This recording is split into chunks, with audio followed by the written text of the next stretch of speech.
ఎర్రబెల్లి దయాకర్ రావు ఆయన ఏ పదవిలో ఉన్నా ఏ పార్టీలో ఉన్నా ఆయనకు ప్రత్యేక గుర్తింపు. మనతో మాజీ మంత్రి ఎర్రబెల్లి దయాకర్ రావు గారు ఉన్నారు. దయాకర్ రావు గారు నమస్తే సార్. సీనియర్ పొలిటీషియన్గా ఉన్నారు మీరు. దాదాపు 6 సార్లు ఎమ్మెల్యే, ఒకసారి ఎంపీ, మాజీ మంత్రి. ఇన్ని పరిస్థితుల మధ్య ఇప్పుడు జరుగుతున్న ఎన్నికలను చూస్తున్నారు మీరు.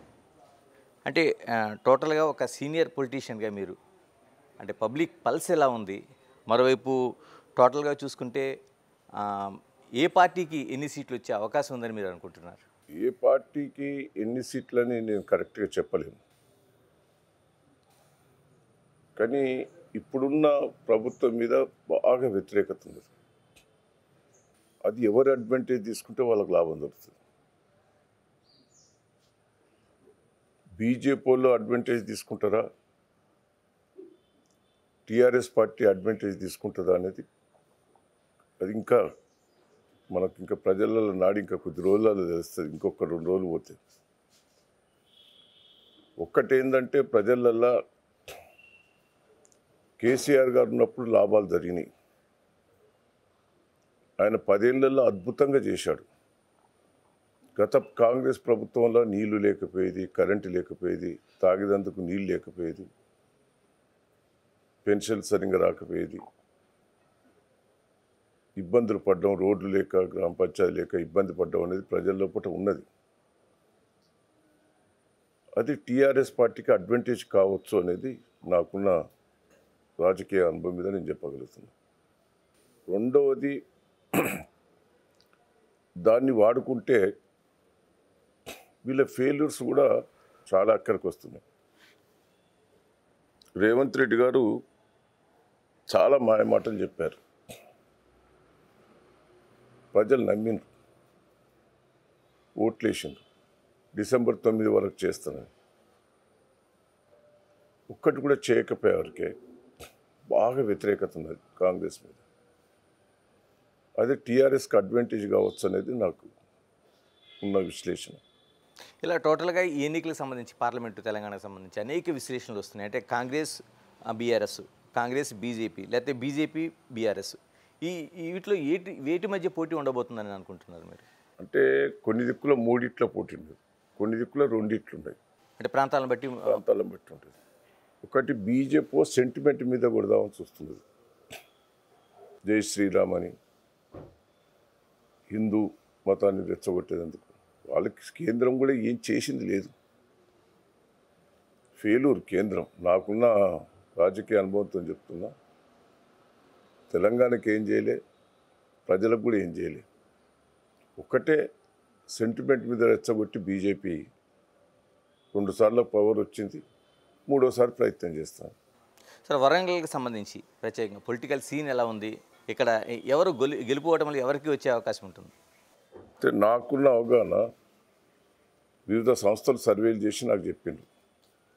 నేను కూడా సర్వే చేయిస్తే ఇప్పుడు కూడా నేనే క్లియర్గా నా సర్వేలో నేను ఓడిపోతాను వచ్చింది 1 వారం రోజుల ముందే. నేనే కేసీఆర్ గారితో ఒక 3 months ముందే మనం ఒక 40 గెలుస్తాం సార్, 40 గెలుస్తాం, 25 మార్చితే మన గవర్నమెంట్ వస్తుంది, నాది కూడా మార్చండి అని నేను రిక్వెస్ట్ చేసిన. మీ సీటు కూడా మార్చాలి? నా సీటు కూడా. అంటే సిచ్యువేషన్ నాకు మొదలు తెలుస్తుంది. కడియం శ్రేణి మీద కూడా కసి పెరిగింది. 4 సార్లు తెలుగుదేశంలో ఓడిపోయాను. నేను తీసుకొచ్చి కేసీఆర్ గారు ఎంపీ చేసిండు, ఉప ముఖ్యమంత్రి చేసిండు, ఎమ్మెల్సీ చేసిండు, సిట్టింగ్ ఎమ్మెల్యేని కాదని ఎమ్మెల్యే టికెట్ ఇచ్చిండు, ఎంపీకి ఎంపీ టికెట్ ఇచ్చిండు. అన్నీ ఇచ్చిన తర్వాత కేసీఆర్కి మోసం చేసేవారికి జనంలో బాగా వ్యతిరేకత వచ్చింది. జనంలో కసి కూడా పెరుగుతుంది. ఎందుకు సార్ మీరు అన్నట్టు నిజంగానే ఆయన తీసుకొచ్చి ఒక అన్ని పదవులు ఇచ్చింది బీఆర్ఎస్, ఎందుకు ఆ మార్పు జరగాల్సి వచ్చింది కడియం శ్రీ గారికి? మనము ఒక్కసారి ఎన్టీ రామారావు ద్రోహం చేసింది, ఆయన రాజకీయ బిచ్చబెట్టినాను. నేను రాజకీయంగా అన్నిటిలో సపోర్ట్ చేసిన, నాకు అన్యాయం చేస్తాడు. చంద్రబాబును తిట్టిండు. ఇంట్లోకి పోయిన తర్వాత కేసీఆర్ని తిట్టితే, దయాకరావుని తిట్టితే అది జనం ఎట్లా నమ్ముతారు చెప్పండి? ఇట్లా ద్రోహం చేయొద్దు. నాకున్న రాజకీయ నేను ఇప్పటి వరకు నేను ఎన్టీ రామారావు నా దేవుడు అంట.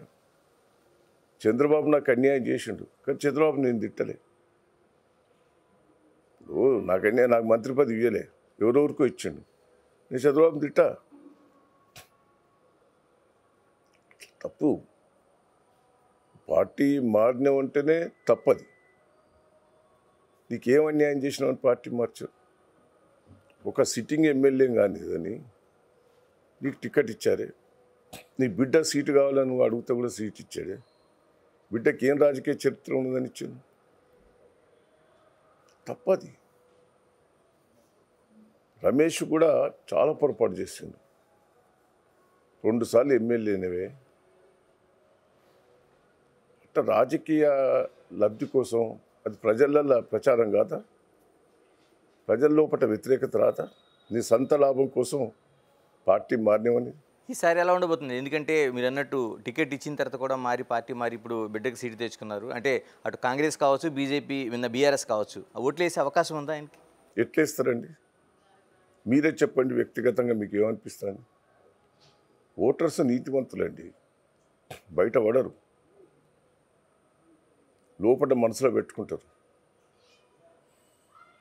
కసి కొద్దీ వీళ్ళ మీద వ్యతిరేకత, కసి కొద్దీ టీఆర్ఎస్ పార్టీ కొట్టేస్తారు. ఇప్పుడు నేనున్నా, నా మీద వేరే చెడు అభిప్రాయం లేదు. కొత్త వాళ్ళు వస్తే ఏం చేస్తారో అని ఆశ కొద్దేశారు. కాంగ్రెస్లో మోసాలన్నీ 2000 పెన్షన్ వచ్చినప్పుడు కేసీఆర్ పెద్ద కొడుకు అన్నారు. 4000 వరకు ఆశపోయింది. రుణమాఫీ అయిన వరకు రైతులు ఆశపడ్డారు. మహిళలకు 2500 వరకు ఆశపడ్డారు. తులం బంగారం వరకు ఆశపడ్డారు. 5 నెలల బట్టి ఒక్క కళ్యాణ లక్ష్మి చెక్ రాలి. టీఆర్ఎస్ ఇచ్చిన కళ్యాణ లక్ష్మి చెక్కులే బౌన్స్ అవుతాయి బ్యాంకులలో. వాళ్ళ బ్యాంకులో పైసలు లేదు, వేసినే వాపసు తీసుకున్నారు. ఒక్క చెక్ రాలి. ఆరోగ్యశ్రీ హాస్పిటల్ పోతే హాస్పిటల్ వాళ్ళు మొక్కుతారు, మాకు పైసలు పడలేదు, మీరు దయచేసి రావద్దు, డబ్బులు గట్టి ఆపరేషన్ చేసుకోమంటాను. ఒక్క కేసీఆర్ కిట్టు లేదు. ఎట్లేస్తారు చెప్పండి? నువ్వు కొత్తవి పక్కకు పెట్టు, ఉన్నే ఇంప్లిమెంట్ చేయకపోతే. కరెంటు ఫ్రీ అన్నావు, అది మళ్ళీ అది క్లియర్ లేదు. గ్యాస్ అన్నావు, మళ్ళీ పైసలు వసూలు చేస్తాను. ఆర్టీసీ బస్సు అన్నావు, బస్సులన్నీ దివాలు తీస్తాను. ఒక్క ఆర్టీసీ బస్సులకు ఇన్ని కోట్ల నష్టం జరుగుతాయి. ₹1 అయినా ఇప్పుడు ఆర్టీసీ సంస్థకు ₹1 వేయకపోతే అన్నీ బోకస్. మళ్ళీ అప్పులు చేసిపోయిండు కేసీఆర్ గారు అంటే. అప్పులు చేస్తారండి, మనం ఇల్లు కట్టుకుంటే అప్పు చేయమా? బిడ్డగా పెళ్లి చేస్తే అప్పు చేయమా? స్కీమ్స్ ఆయన అద్భుతంగా చేసిండు. మిషన్ భగీరథకు అప్పు చేసిండు, కాళేశ్వరకు అప్పు చేసిండు. అంటే ఎలక్ట్రిసిటీకి అప్పు చేసిండు. ఏమైనా అప్పు ఎగ్గొట్టిండా? కడతనే ఉన్నాడు ఆయన. ఇలా కాళేశ్వరం 3 పిల్లర్లు కూలిపోతేనే రాజకీయం చేసి ఆ నీళ్ళన్నీ బంద్ చేస్తుంది. ఇప్పుడు ఊళ్ళలో చెరువు ఉంటుంది, కుంగుతుంది. ఉష్క బస్తాలు వేసుకొని ఆపవా? కుంగింది. 1000 కోట్ల పనులు జరిగిన కాడ కొంత దెబ్బతింటుంది, దాన్ని సరి చేసుకోవచ్చు. మొత్తం కాళేశ్వరమే కుప్పయింది అని తప్పుడు ప్రచారం చేస్తున్నావే, అది ఎంతవరకు నీకు సమంజసం? సరే, నేను కొంచెం వెనక్కి వస్తాను. కడియం శ్రీహరి మీరు బీఆర్ఎస్ దగ్గర నుంచి అటు తెలుగుదేశం దగ్గర నుంచి చిన్నప్పటి నుంచి కూడా దోస్తానా ఉందంటారు. ఇద్దరు కలిసి పనిచేశారు. మీరు ఎందుకు ఈ వైరుధ్యం? ఎందుకు అసలు? రాజకీయ జీవితం అయితే నేను పూర్తిగా సపోర్ట్ చేసిన ఆయన అన్ని తీర్ల, ఆర్థికంగా కానీ అన్ని తీర్ల సపోర్ట్ చేసిన. రాజకీయంగా ఎదుగుదలకు నా పాత్రే. నాకు మంత్రి పదవి రాకపోతే ఆయనకని ఇవ్వని పట్టుబట్టి ఎన్టీ రామారావుని చంద్రబాబు దగ్గర ఇప్పించిన. ఆ విశ్వాసం లేకుండా నాకు మెదడు లేదని మాట్లాడతాడండి. ఎక్కడ చెడిందండి విశ్వాసం? ఎక్కడ చెడింది? ఆయన గుణం వస్తుంటుందండి, తెగదనేది కాదు. మీకు అర్థమైతే లేదా? కేసీఆర్ గారు ఇంత చేసిన కేసీఆర్ గారికే మోసం చేసే, చంద్రబాబు గారికి మోసం చేసే, 10 ఏళ్ళు మంత్రి ఇస్తే, ఎన్టీ రామారావుకి మోసం చేసే. ఆయన చరిత్ర మోస చరిత్ర. నీతులు చెప్తాడు బాగా. నన్ను అంటాడు చదువు రాదని. నేను చదువుకున్నా అని చెప్పిండు ఎప్పుడన్నా? నేను చదువుకున్నది ఇంటర్మీడియటే. నాకు రాజకీయ జీవితం ప్రజలకు ఏం చేయాలనేది చదువుకున్నా నేను. నువ్వు బాగా చదువుకున్నావు కానీ ప్రజల గుణాలను తెలుసుకోలేను. దయాకర్ గారు, ఈసారి ఏ అంశాలపైన రాష్ట్రంలో కావచ్చు, లేకపోతే ఇటు వరంగల్లో కావచ్చు, ఏ అంశాలపైన ప్రభావం చూపించి ఎన్నికలు జరగబోతున్నాయి? వాళ్ళ ఫెయిల్యూర్సే, 5 నెలల్లో ఫెయిల్యూర్సే. మంచి చేసిన వాళ్ళం పోగొట్టుకున్నాం. వరంగల్ సిటీ ఎంత డెవలప్మెంట్ అయిందండి? నేను వరంగల్నే పుట్టి పెరిగిన. ఎంత బాగైంది. ఇప్పుడు ఒక్క చిన్న పని అయితేనే సరే 5 నెలల్లో ఏం చేస్తారని నేను చెప్పగాని వాళ్ళు చెప్పిన హామీలను ఒకటి మొదలన్న పెడుతున్నారు అంటే ఒక్కటి కూడా మొదలు పెడతలేరు. అంత పెద్ద ఎంజిఎం హాస్పిటల్ కట్టించిన దాని పని ఆపినారు. కేసీఆర్ గారు మంజూరు చేసినవన్నీ మొత్తం ఆఫ్ చేసిండ్రు. సార్, నేను సూటిగా అడగదలుచుకున్నాను. మీరున్నారు సీనియర్ లీడర్గా, మరోవైపు హరీష్ రావు ఉన్నాడు, కేటీఆర్ గారు ఉన్నారు.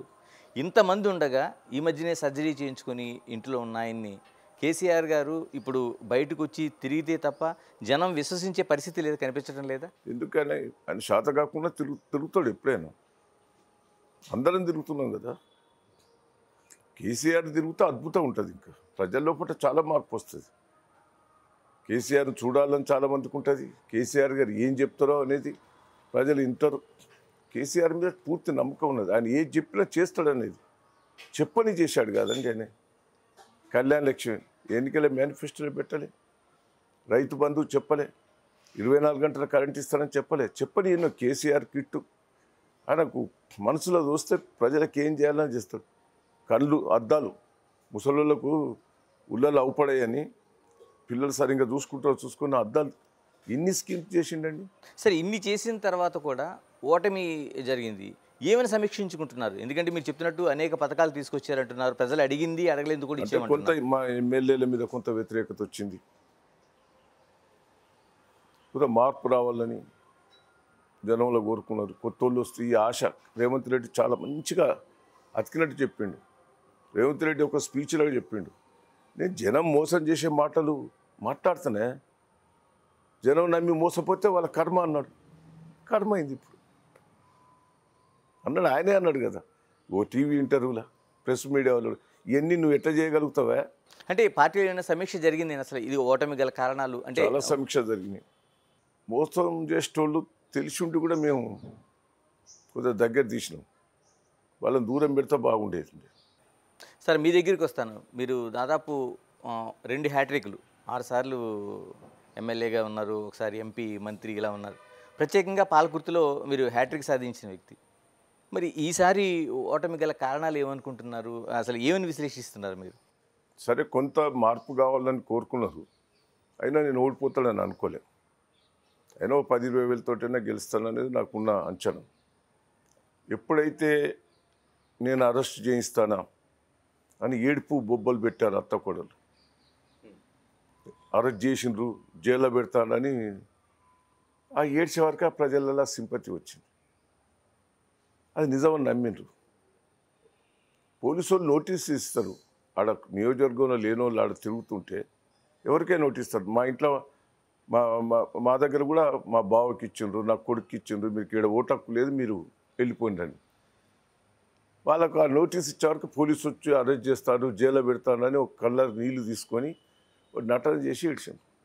దాంతో ప్రజలలో 2 లేడీస్ను అరెస్ట్ చేయిస్తాడు దయాకర్ రావు అన్న వరకు ప్రజలలో అది వ్యతిరేకత వచ్చింది. దాంతో నా ఓటమి పోయింది. సార్, ప్రతి ఓటమి తర్వాత మనం ఒక నేర్చుకునే ఒక పాఠం కావచ్చు, గుణపాఠం కావచ్చు ఉంటుంది. మీ నియోజకవర్గానికి సంబంధించి, మీ పొలిటికల్ జీవితానికి సంబంధించి ప్రజలే రియలైజ్ అయ్యిండు. నేనేం నేర్చుకోలేదు. ప్రజలు రియలైజ్ అయ్యిండు. దయాకరం పోగొట్టుకున్నాం, అవి ఏడ్చి నటన చేసింది. రేవంత్ రెడ్డి బోకస్ మాటలు కొద్దిగా నమ్మినాం. ప్రజలు రియలైజ్ అయ్యిండ్రు. నేనేం మార్చుకోవాల్సిన పని లేదు. ప్రజల దగ్గరనే మార్పు వచ్చింది. సార్, ఇంత చేస్తున్నా బీఆర్ఎస్ నుంచి చాలామంది కాంగ్రెస్ వైపు జంప్ అవుతున్నారు. అనేక మంది లీడర్లు మార్పు మీరు అన్నట్టు పవర్ లేని బతికేటోళ్ళు ఉంటారు, పైరోలు చేసేటోళ్ళు ఉంటారు, దందా చేసేటోళ్ళు ఉంటారు, రోజు బ్రోకర్ దందా చేసేటోళ్ళు ఉంటారు. పవర్ లేకపోతే వారికి రోజు ఎస్ఐ తోటి పని ఉంటుంది, ఎంఆర్ఓ తోటి పని ఉంటుంది. ఎన్ని సుంటోళ్ళు పవర్ లేని కాడ బతకలేరు. పవర్ ఎటుంటే అటే ఉరుకుతారు. జనం మారారు కదా. సార్ సూటిగా చెప్పండి, మీరు రేవంత్ రెడ్డిని చాలా కాలంగా దగ్గరగా చూశారు, పార్టీలో కూడా కొంతకాలం చూశారు. ఎప్పుడైనా రేవంత్ రెడ్డి సీఎం అవుతారని అనుకున్నారా మీరు? సీఎం అవుతాడని నేను అనుకోలే. సీఎం అవుతాడని ఎన్నడూ ఊహించుకోలే. ఇలాగ యశస్విని రెడ్డి పాలకుర్తిలో మీ పైన విజయం సాధించున్నారు. ఎలా ఉంది, మీరు చూస్తున్నారు కదా, ఎలా ఉంది పరిపాలన, ఏం వాళ్ళు చేస్తున్నారు? కొత్త వాళ్ళకి నేను వాళ్ళని ఏమంటా చెప్పండి. వాళ్ళు కొత్త, రాజకీయమే కొత్త. వాళ్ళ గురించి నేను మాట్లాడదలుచుకోలేదు. ఇలాగ మరోవైపు ఝాన్సీ రెడ్డి పైన సూడో ఎమ్మెల్యేగా ఉంటుందనేది ఒక ప్రధాన విమర్శ మీరే చేస్తున్నారు. ఎలా ఉంది అసలు ఝాన్సీ రెడ్డి? ఇంకా వాళ్ళని ఏమంటారండి, కొత్తోళ్ళు వాళ్ళు. సరిగా ఎమ్మెల్యేది పాపం ఏమీ నడుస్తలేదని ప్రజలు అంటున్నారు. నేనేమన్నదలుచుకో, అంటే ఒక సూడో ఎమ్మెల్యేగా ఆమె పెత్తనం చేస్తున్నది, ఆమె రాజకీయం చేస్తున్నది, ఆమె నడవనిస్తలేదని ప్రజలు అంటున్న భావన. ఈమె రివీల్ చేస్తుంది అధికారులతోటి, ఈమె మాట్లాడుతుంటుంది, ఎమ్మెల్యేని డమ్మీ చేసిందని ప్రజలు అనుకుంటున్నారు. సరిగా అది వాళ్ళ ఇష్టం. సొంత కోడలే కదా. కోడలైనా కూడా డామినేషన్ చేస్తున్నది ప్రజలను. ఎమ్మెల్యే కదా అండి, కోడలైతే ఇంట్లో చేయండి, బయట డామినేషన్ చేసేవారికి ప్రజలలో వ్యతిరేకత వస్తుంది కదా. సార్ చివరిగా చెప్పండి, పాలకుర్తి నియోజకవర్గంలోన ఈ పార్లమెంట్ ఎన్నికల్లో ఏ పార్టీకి మెజారిటీ రాబోతుంది? అంటే నేను వేరే ఉద్దేశం కాదండి. మినిమం ఒక 30,000తోటి టీఆర్ఎస్ ఎంపీ, బీఆర్ఎస్ ఎంపీ గెలుస్తారు. సుధీర్ కుమార్ మీద ఒక మచ్చ లేదు, కడియం శ్రీహరి మీద మచ్చలున్నాయి, అరువు రమేష్ మీద భూ కబ్జాదారు ఉన్నది. సుధీర్ కుమార్ 21 ఏళ్ళ నుంచి రాజకీయాలు ఉన్నాడు, ఉద్యమకారుడు, జైల్లోకి పోయి వచ్చాడు తెలంగాణ కోసం. నీట్ మనిషి, ప్రజల లోపల ఒక మంచి వ్యక్తిని ఎన్నుకుంటారు అంటారా. నేను వరంగల్ ఎంపీ గెలిచిన, కష్టకాలంలో టీఆర్ఎస్ రిజైన్ చేసిన ఎంపీ గెలిచిన. రాజశేఖర రెడ్డి పవర్ఫుల్, దయాకర్ రావు మంచోడు అంటేనే ఓట్లేసాడు. సుధీర్ కుమార్కి ఒక మచ్చలేని మనిషి కాబట్టి, నీట్ మనిషి కాబట్టి, అది ప్రజలలో మీరు చెప్పుకుంటే సుధీర్ కుమార్కి ఎక్కువ అవకాశాలు ఉంటాయి. వాళ్ళకి అన్ని మచ్చలు దోపిడీ. బీజేపీ ప్రభుత్వం ఫెయిల్యూర్ అయింది, రేవంత్ రెడ్డి మాటలు మోసపోయినారు. క్యాండిడేట్లు కూడా వరస్ట్ క్యాండిడేట్. తప్పకుండా డాక్టర్ సుధీర్ కుమార్కు ఒక మచ్చలేని మనిషి కాబట్టి తప్పకుండా గెలుస్తాడనే నమ్మకం, విశ్వాసం నాకున్నది. ఈ ఎన్నికలతో సంబంధం లేకుండా ఎర్రబెల్లి దయాకర్ రావు గారి భవిష్యత్తు ఏంటి, రాజకీయ భవిష్యత్తు ఏంటి? నేను ఓపిక పడతా అండి. నేను కంటిన్యూగా 32 ఏళ్ళు నేను పదవులలో ఉన్నా. పదవులు లేకున్నా ప్రజల కోసం పోరాటం చేసిన. 10-12 ఏళ్ళు నేను తెలుగుదేశంలో ఎమ్మెల్యేగా ఓటు చేసి ఓడిపోయిన తర్వాత కూడా రాష్ట్రంలో అధికారం లేదు. జిల్లా పార్టీ అధ్యక్షునిగా వరంగల్ జిల్లా ప్రజలందరినీ కాపాడుకున్నాను. నేను ఇప్పటికి చెప్తున్నా, నా ప్రజలు నా కార్యకర్తలను కాపాడుకుంటారు, ఆ నమ్మకం నాకున్నది. వాళ్ళకి ఏమైనా ఇబ్బంది అయితే విజృంభిస్తాను నేను. అది కూడా నేనేందండి 4 సార్లు జైలుకు పోయినా ప్రజల కోసం. మహారాష్ట్ర బాబ్లీ ప్రాజెక్ట్ కానీ, ఇంకా ఎన్నిట్లనో అనంతపురంలో మైన్స్ కానీ, చాలా దాంట్లో నేను జైలుకు పోయొచ్చు. పోలీసులతో తన్నులు తిన్నా ప్రజల కోసం. ఇప్పటికి కూడా నేను చెప్తున్నా కదా, నా కార్యకర్త జోలికి వచ్చినా, ఎక్కడైనా అన్యాయం జరిగినా నేను వదిలిపెట్టా, ఎంబడిబడి పని చేస్తా. కింద పాపం ఎంఆర్ఓలు, కింద ఎస్ఐలు, సిఐలను బెదిరిస్తారు ఎమ్మెల్యేలు, కానీ పై ఆఫీసర్లు అయితే బెదిరియలేరు కదా. వాళ్ళు కూడా మంచోళ్ళే కింద ఆఫీసర్లు, కానీ భయపడతారు. పై ఆఫీసర్ల దృష్టికి తీసుకుపోతారు. ప్రతి ఇష్యూ వెంబడిబడి పనిచేయిస్తాం. నాకు ప్రతిపక్షంగానే కూడా మంచి పేరు ఉన్నది. మీరు అసెంబ్లీలో చూడండి, రాజశేఖర రెడ్డిని ఎన్ని తిట్టినో, ఎన్ని నిలదీసినో. ఇదే కేసీఆర్ని కూడా నేను నిలదీసిన. నువ్వు నీళ్ళు ఇస్తానని ఎందుకు ఇవ్వలేదు, కరెంట్ ఇస్తావని ఎందుకు ఇవ్వలేదు అంటే నేను వదిలిపెట్టా. ఇంకా నేను కొద్దిగా ఓడిపోయి ఉన్నదని కొద్దిగా నేను వెనక ముందు ఆడుతున్నా. ఒక్క నెల రోజుల తర్వాత చూడండి. ఇలాగ ఫోన్ ట్యాపింగ్లోన మీరే ముందుకు వచ్చి నా పైన కూడా పెట్టే అవకాశం ఉందని చెప్పారు. పెడతారేమో, బెదిరిస్తాను నన్ను. నాకు లేదు నన్ను బెదిరిస్తాను, లీకులు చేసి బెదిరిస్తాను. ఎర్రబెల్లి దయాకర్ రావు బెదిరిపోయే వ్యక్తి కాదు, నేను బెదిరా. ఏ ల్యాండ్ కేసు అని చూశారు, కుక్కటిపల్లి చూశారు కదా, ఎవరు తప్పనేది. మళ్ళీ నోరు పూసుకున్నారు, ఇలానో ఇరికియాలని చూస్తున్నారు, ఇలా దొరుకుతలే నేను. థ్యాంక్ యూ దయాకర్ రావు గారు, థ్యాంక్ యూ వెరీ మచ్. ఇది ఎర్రబెల్లి దయాకర్ రావు గారి విశ్లేషణ. అటు పార్లమెంటు ఎన్నికల్లో ఏ విధంగా ఉండిపోతుంది అనేది. మరోవైపు తాను ప్రజలతోనే ఉన్నాను, ప్రజలతోనే నడుస్తున్నాను, తన ప్రజలకు కానీ తన కార్యకర్తలకు కానీ ఎటువంటి ఇబ్బంది కలిగినా సహించేది లేదని ఒక గట్టి వార్నింగ్ ఇస్తున్నారు. Signing off, this is Ganesh.